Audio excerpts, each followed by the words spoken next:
Capaian pembelajaran yang akan kita capai adalah yang pertama, peserta didik dapat menganalisis sejarah masuknya Islam di Indonesia. Kemudian yang kedua, peserta didik dapat menganalisis peran tokoh ulama dalam menyebarkan ajaran Islam di Indonesia. Kemudian yang ketiga adalah peserta didik dapat menganalisis sejarah perkembangan kesultanan di Indonesia.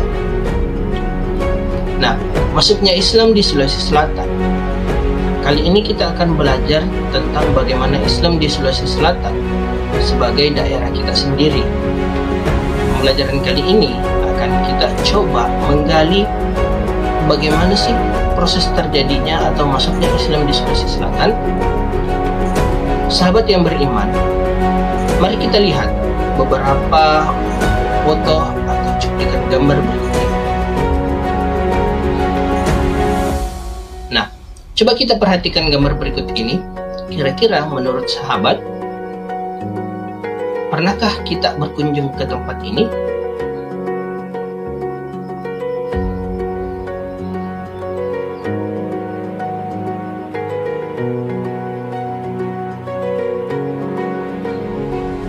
Oke, gambar yang kedua kita lihat.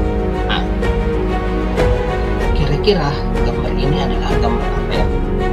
Dan apakah kita pernah berkunjung ke tempat ini?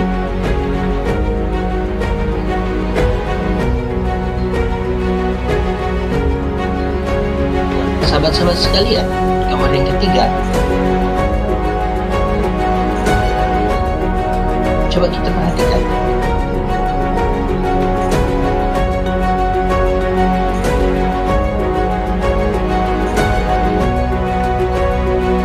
Nah,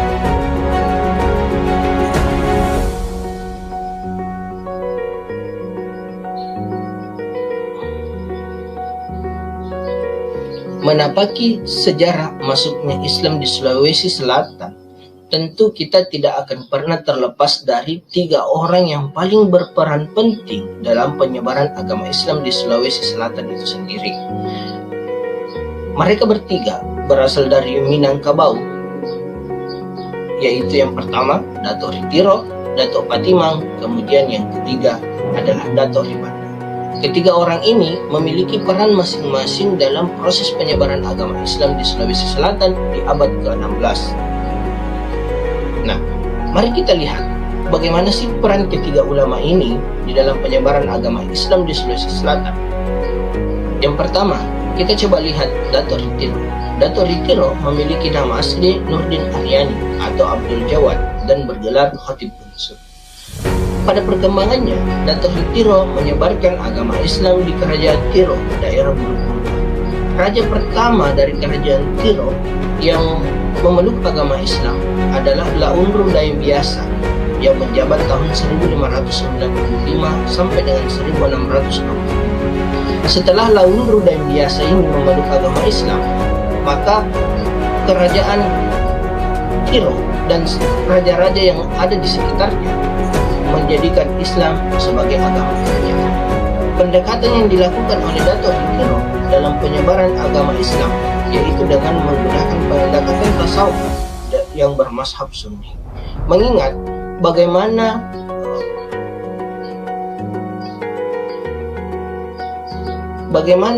kondisi sosial masyarakat di daerah Kerajaan Tiro pada saat itu membutuhkan pemahaman-pemahaman tasawuf, sehingga Dato' Ritiro menggunakan pendekatan tasawuf dengan kemampuan dan keahlian yang dimilikinya.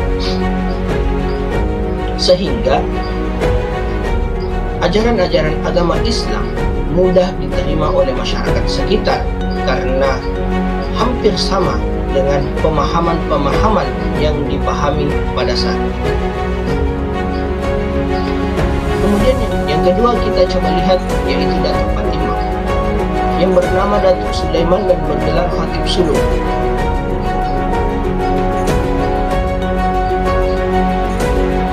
Pada saat itu dalam penyebaran agama Islam, Dato' Patimang menyebarkan agama Islam di daerah Kerajaan Luwu yang merupakan kerajaan tertua di Sulawesi Selatan dan memiliki pengaruh yang besar bagi kerajaan-kerajaan yang ada di sekitarnya. Dato' Luwu pada kerajaan Luwu yang paling pertama memeluk agama Islam, yaitu Datuk Lapatiwari Daim Parabu pada 4 sampai tanggal 5 Februari tahun 1605. Dengan bergabungnya atau memeluknya agama Islam, Datuk Lapatiwari Daim Parabu, agama Islam dijadikan sebagai agama kerajaan, kemudian mengajak raja-raja sekitarnya untuk memegang Islam. Pendekatan yang dilakukan dengan menggunakan pendekatan ilmu tauhid, mengingat bahwa masyarakat Luwu pada saat itu, kerajaan Luwu, masyarakat yang ada di kerajaan Luwu pada saat itu telah menganut paham-paham animisme yang melekat di dalam pemahaman masyarakat pada saat itu, sehingga dengan pendekatan ilmu tauhid yang dikembangkan oleh Datuk Patimang, sehingga masyarakat dengan mudah memahami ajaran Islam itu sendiri, sehingga ajaran agama Islam mudah diterima oleh masyarakat Luwu dan diaplikasikan di dalam kehidupan sehari-hari.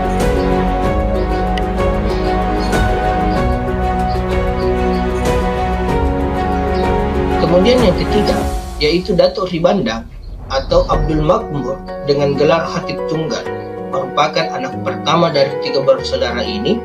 Nah, pada saat itu, setelah Datuk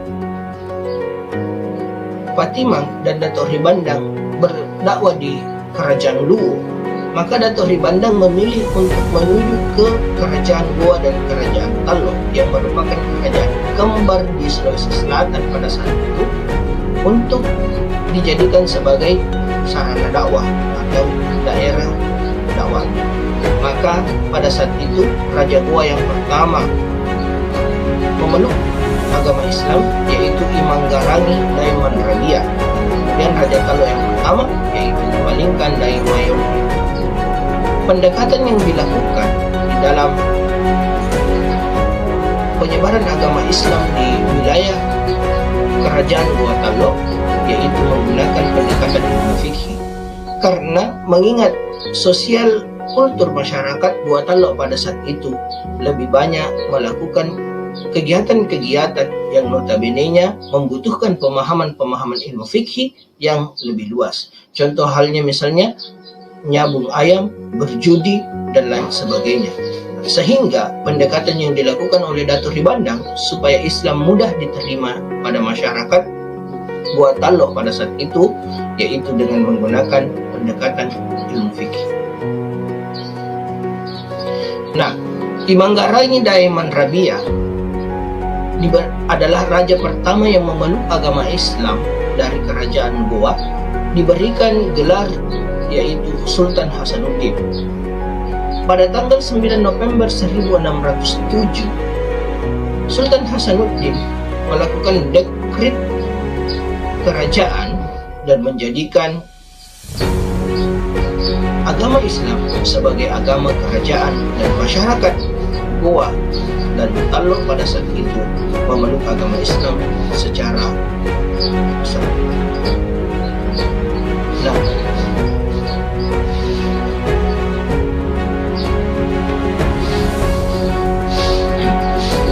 Nah, di awal tadi kita lihat gambar ini. Ini adalah jejak sejarah Fort Rotterdam atau Benteng Rotterdam yang merupakan jejak sejarah peninggalan dari kerajaan Goa Talok